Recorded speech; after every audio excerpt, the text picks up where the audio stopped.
আজি ব্ৰেকফাষ্টৰ ৰুটি ভাজি নবনাই ৰুটিৰে কি বনালোঁ চাওঁচোন আহক। মই ৰুটিকেইখন বনাই থৈছিলোঁ, সেয়া আপোনালোকক নাই দেখুওৱা।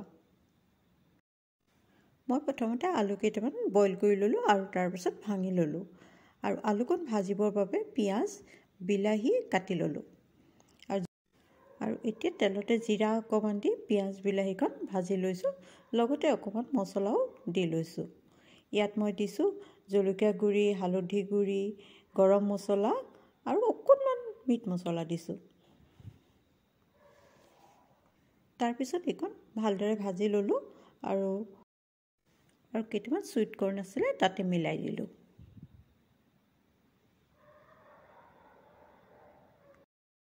এতিয়া বনাই থোৱা ৰুটিকেইখনতে অকণমান চচ সানি লৈ তাতে ভাজি লোৱা এই আলু ভাজিখন এনেদৰে দি লৈছোঁ।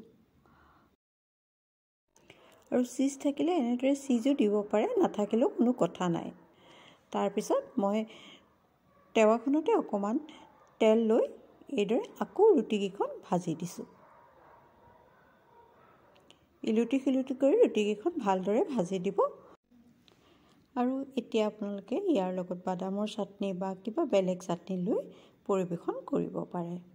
মই বাদামৰ চাটনি আগতে বনাই থৈছিলোঁ, সেই চাটনি আৰু চচ অকণমান দিয়ে খাবলৈ দিছোঁ। এইদৰে বনাই টিফিনতো দিব পাৰে, আলহীকো কেতিয়াবা দিব পাৰে।